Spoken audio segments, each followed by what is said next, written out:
or we're not going to know what to do. But this is actually a very, very structured variation of it. So in this approach that we're going to talk about today, we're going to talk about the couple application of it. So this is a couple therapy approach. So how do we bring this into the context of couples? Before we go into heart, we're going to just do a brief overview of what has happened in history. So we begin to understand what has been the development of couple therapy and this approach in history. So first, after the Industrial Revolution, we know, like this is in the West, there was an increase in divorce rate. It went from pretty much being nothing to being a 50%, 49% of divorce rate amongst couples. This divorce rate has actually increased and it has decreased. So it's actually a fluctuation in the West. In the East, it actually has significantly increased. The East didn't suffer the same increase of divorce rates because there wasn't an industrial revolution. But what did happen was that the influx of Western societies in the East has also brought the influx of individualism, and individualism carries with itself divorce rates. Now, the beginning of couple therapy was in the discipline of religion. And when we were hearing our keynote speaker this morning, we were hearing about all of the wisdom of the elder, the wisdom that we get from religion. And the beginning of it was in our various religious practices, visiting wise people and finding out what do I do in my marriage. And then from here, it went into psychiatric practice. So the very first couple therapy approaches started in psychiatry. And then little by little, it started to merge into what we call family therapy. A lot of people believe that couple therapy is part of family therapy, and it's not. Actually, it's two completely different branches. And when I was doing my research, that was something that I found really, really surprising, because a lot of the concepts of couple therapy come from family therapy, but they are actually two very different branches. Now, marriage therapy has become an intuitive practice. Intuitive in the way that we believe that if we are married, or if we know anything about marriage, we are a couple therapist. Oh, and if we went to school and we studied therapy, right? So I know what it takes, right? So it has become into an advice-giving application, right? So it is very intuitive. Oh, I know about relationships. And then we base it on what we know in our culture and our personal experience. And it has gone into the different degrees of therapy. So everyone that graduates with a therapy degree often believes that they can do couple therapy. I remember when I finished my first degree, it was a master's degree, and in that degree they said I was a family couple, individuals, and groups therapist. And in the reality is I was trained as an individuals therapist, but my degree said that I could do all of this. Now, so we equate couple therapy, we have equated actually counseling with life mastery skills. And that makes a lot of sense. If you think of it, when we think about the elderly and the wise people being the carriers of the therapy in our different societies, then we actually have believed that if we hold wisdom, then that makes us a good therapist, right? And then we go to school, and then we study theories, and then we begin to apply theories into it, and then we begin to realize, oh, okay, so it takes a field of application to actually be able to help people. Now, a lot of that doesn't apply when we come to the world of couple therapy. We still believe is life mastery. And that has come to the detriment of our applications, because if we are not married, if we are not in a good relationship, if we are married but our relationship is struggling, immediately we believe we cannot do this work. Right? Who am I to actually do this work if I don't have what it takes in my own personal life? And we're going to talk a little bit about that today, because it is very personal, but in a little bit of a different way. So in that, we begin the battle between shame and life experience, right? The shame of, can I actually do this work, right? I just had a fight with my husband. How can I help these two people in front of me? I just had a fight with my husband and I hate him for it. So how am I going to help this wife because her husband is being with her exactly like he was with me, right? So then we begin this battle, and then life experience. I know what it takes. I know better, right? But we don't really have the education. So, and then we have the influx of social development and gender theories, and that applies very specifically to different cultures as well, right? Depending on the culture we're in, we're going to have different theories of gender, and then we also bring that. Well, women are, what was the book? Women are from Mars and men are from Venus, right? So if I read that book, I know how to do couple therapy, right? So this is a little bit of what has happened historically.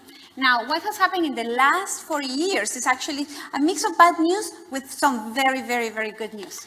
So we have fluctuating divorce rate. So in the West, again, it started at the 49.51. Right now it's at the 49.68. So that is a fluctuation of divorce rate. In the East, it's an increasing rate. The last research trial that I did it in Qatar, and the divorce rate that it was increased, it was doubling every 5 years.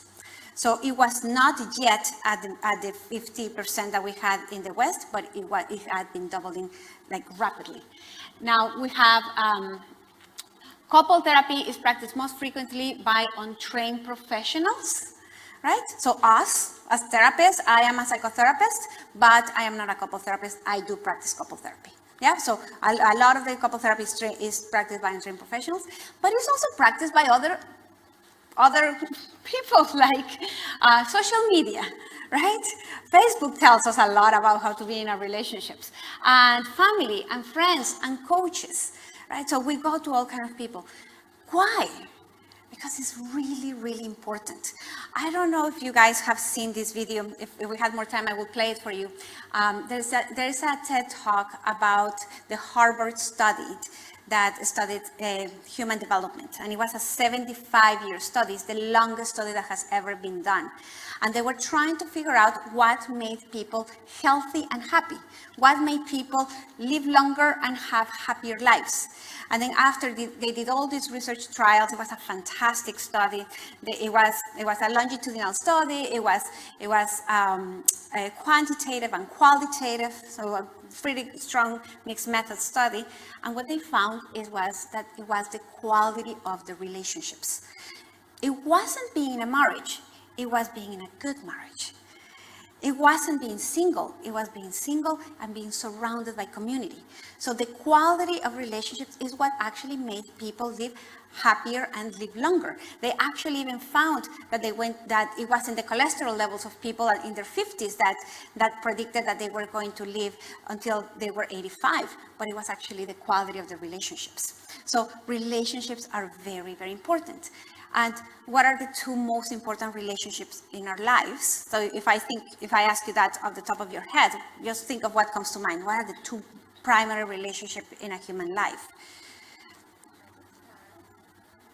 Number one, self, the relationship with myself, the primary relationship, the most important relationship we're going to have.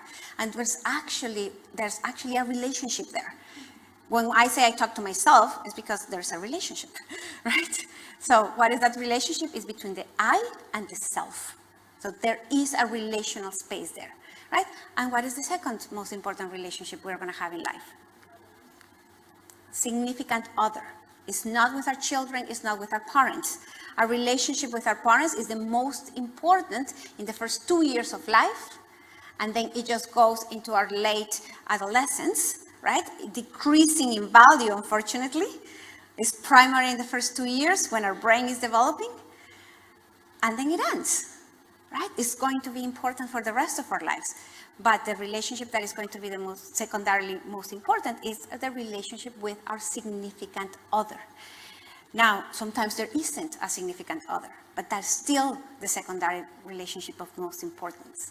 Right? And that's why there's an epidemic of singleness is actually that is really hurting the world right now. So relationships are really, really important. So we go and we try to find out how can we be in relationships? How can we be better in relationships? Right? How can I maintain my marriage? How can I, right? So we go and then we find out from wherever we can find out. So we get a lot of counseling from, and I'm looking for let's see.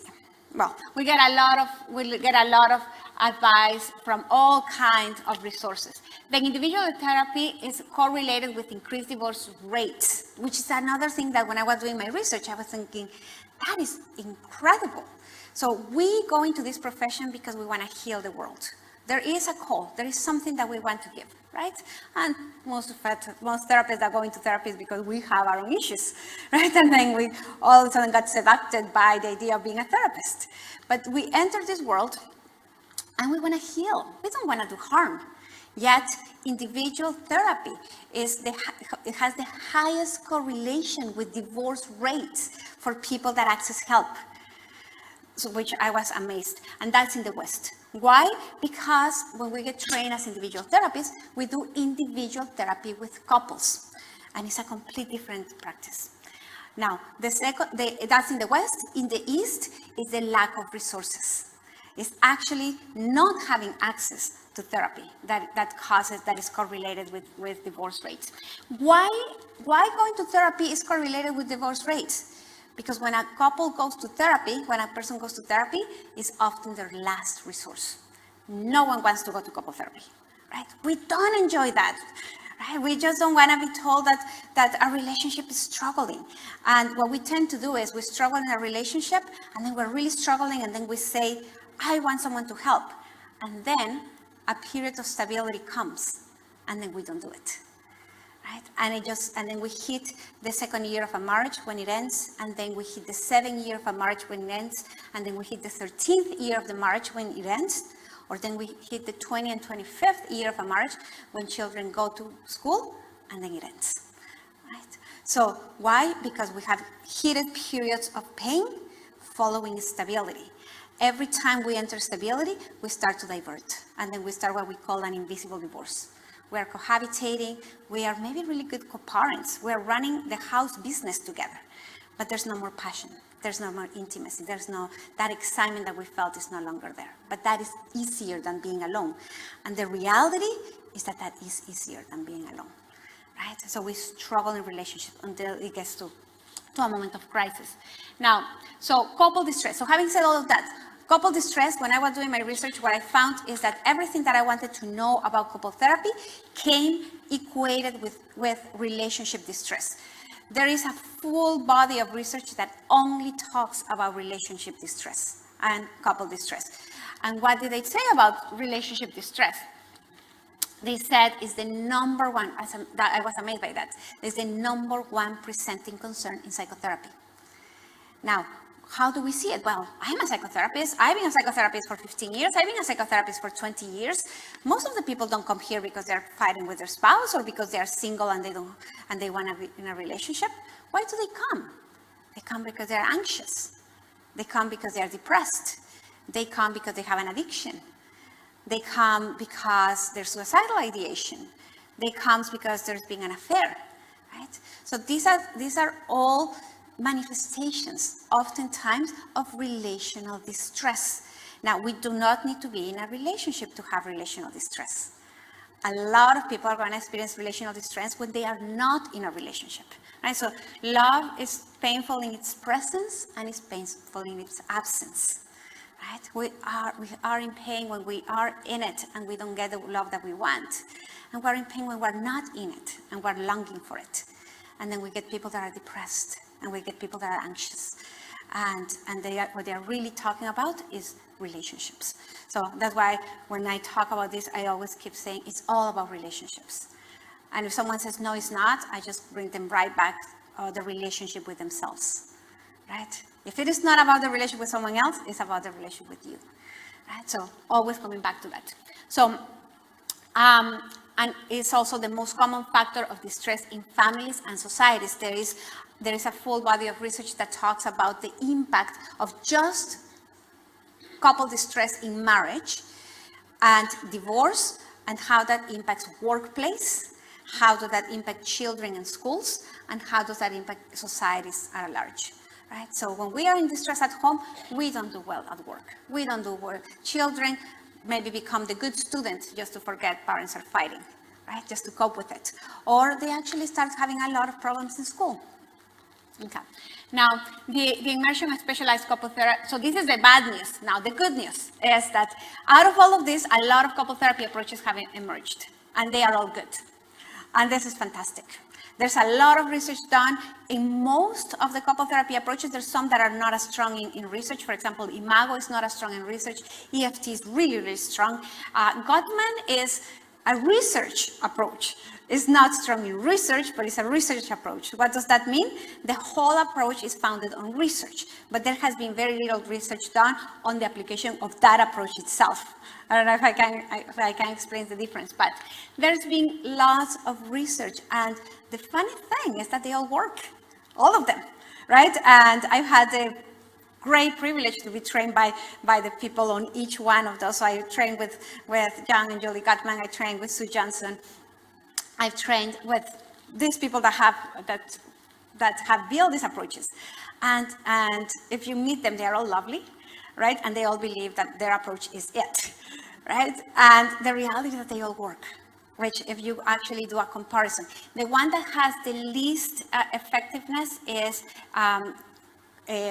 cognitive behavioral approach for couple therapy. That's the least effective, and the person that actually proposed it wrote that is the least effective. And the person that proposed it is actually the biggest research in the field of couple therapy. And he actually spoke about emotionally focused therapy as the strongest approach, and it was when it was emerging. But then other approaches have come after that. So there's a rapid development of research in couple therapy. There's been a lot of trials, and there is being a shift from the focus on the therapeutic relationship from the therapist to the couple. So something else is, again, when we are an individual therapist, something that we know in research. So if I ask you this question, what is the #1 agent of healing in psychotherapy? What is the one thing that creates the most healing? The therapeutic relationship, right? We know that, hands down. That doesn't mean that if we have a relationship, everything is going to be okay, but it's the #1, right? Followed by the believing the therapist. So again, another agent of the therapeutic relationship. Now, when we are an individual therapist, it's that therapeutic relationship that is going to create the healing. When we are a couple therapist, it's going to be the relationship between the two of these people that is going to create the healing. Right? So I, as the therapist, I am not the relational agent of change. I am the holder. I am the one that is going to promote this relationship, not by advice giving. So it's completely different than advice giving. So there's been a shift. Now, the effectiveness of the therapist does not correlate with the therapist's marital status. And that is something that is very, very important, because we hold a lot of shame. We hold a lot of shame, and it does not correlate. Now, the training of the therapist, the effectiveness of the therapist correlates with training. It's highly correlated. A therapist that is trained in couple therapy is going to hold the effectiveness that all of these couple therapy approaches hold. Right? So when they do a trial, something that is interesting is that actually they grab highly trained therapists and they follow them in treating couples. And that's how they realize that actually it does work. Now, and then therapists that have couple therapy specialization prove more skill in individual therapy. Why do you think is that? Why if I am individual therapy and I train as a couple therapy, even if I don't do couple therapy, why will I become more skilled in individual therapy? Because the number one concern presented in psychotherapy is relational. Most of the people you're going to see, they're struggling with a kind of relationship, even if it is just a relationship with themselves. So when we actually become skilled in couple therapy, we become skilled in relationships, right? So we become more skilled as an individual therapy as well. Okay. Now, so today, what's happening today? So we have 4 major approaches. There are others. There's many, many others. These are the 4 main approaches that have been researched the most and that have proven to be the most effective. We have the Imago, emotionally focused therapy for couples. Emotionally focused therapy began as an individual therapy approach. It's not a couple therapy approach. And then Sue Johnson made it into a couple therapy approach. Then we have the Gottman method. The Gottman method is primarily a research approach that just in the last about 10, 15 years has become a couple therapy method. When I trained with John and Julie, they had not yet developed the couple therapy approach. They had actually they had done 25 years of research on marriage, which is fantastic research. And then we have the latest one, which is PACT. This is the psychobiological approach to couple therapy, which integrates a lot of the body into it. Now, what do they have in common? They all have theoretical foundations like attachment. Attachment is going to be foundation to all of them, right? What is attachment? Is a primary relationship that we have with a significant other. When we talk about early childhood attachment, we talk about the bond with our primary caregiver. Right? That for a long time, when John Bowlby proposed attachment theory, he said it's the bond between a child and their primary caregiver. Now we know it's the bond between a child and their mother. Right? And if mom dies, or if baby gets given for adoption, mom disappears, or something happens to mom, the child already has an attachment injury. Right? So there's a lot of development in that. They all understand attachment theory. They all understand relational circularity. What does that mean? Relationships, we impact each other in relationships, right? It's a give and take. There's not one person and one bad person. There's not a victim and a perpetrator, right? There's 2 people co-creating a relationship. Right? There's a relational space. So co-created relationships, and the relational space, what it talks is that there is going to be a space between 2 individuals that we call the relationship space, and that is where the relationship lives. So what is the relationship? Is that co-creation of the space between 2 people, right? And when we bring all of our coping mechanism, or sometimes our negativity, our childhood stuff, all of that, we just pour it into this relational space. And when we pour it, we contaminate the space. And when the space becomes contaminated, the 2 people that are co-creating the space begin to suffer, right? So that's the suffering in relationships. Now, all of the approaches have exceptionalities. Research, some of the approaches are really research-based. Neurobiology is just focus of some. The intensive focus on attachment doesn't belong to all of them either. So the one that focuses the most on attachment is EFT, followed by PACT. They have different way of practice. The client is the client, or the client is the relationship. So for some of the approaches, like if I'm sitting with 2 people, this person is going to be my client, and this person is going to be my client. For some other approaches, and the one that I practice anyways, I will sit at the beginning of a session, and I will look at one person, and I will say, you're not my client. I will look at the other person, and I will say, you're not my client, and they all look mesmerized, and what the hell are we here then? And then I said, this is my client, the space between you, right? The relational space. So that's, again, a difference between approaches. And they all claim to be the best approach. And some of them are structured, and some of them are unstructured. And some of the most structured is Imago and Gottman. Some of the most unstructured, I guess the least structure is EFT. So one of the weaknesses of EFT is that to be a good couple therapist, you need to be a very good therapist. So you have to have a lot of your own skills in order to practice EFT. Now, none of the approaches highlight sex therapy and passion in marriage. That doesn't mean that they don't talk about it. They do talk about it, and there are socialization aspects of it, but none of it focuses on it primarily. And one of the biggest problems in marriage is the lack of passion, right? So a lot of people enter a space which is normal in the relationship when passion is not present, because we need to work for it. And then we settle into it and we believe it's okay, right? This is the way it is, when actually it is not the way it is. So I was listening to the presentation on positive psychology just before coming to this talk, and something that she said that was beautiful. She said, if we actually push people to just fix problems, we just bring them to a baseline, right? And now human beings, we're not called to be in a baseline. We are organic, right? We're always changing, we're always moving. We always either grow into expansion and become better, or we go down and we start to struggle, right? We're always in movement, right? So it is about just bringing people up. When we talk about passion and sexuality, we know that sex in marriage and passion in marriage is about 5% of what's important in marriage, so 95% is something else.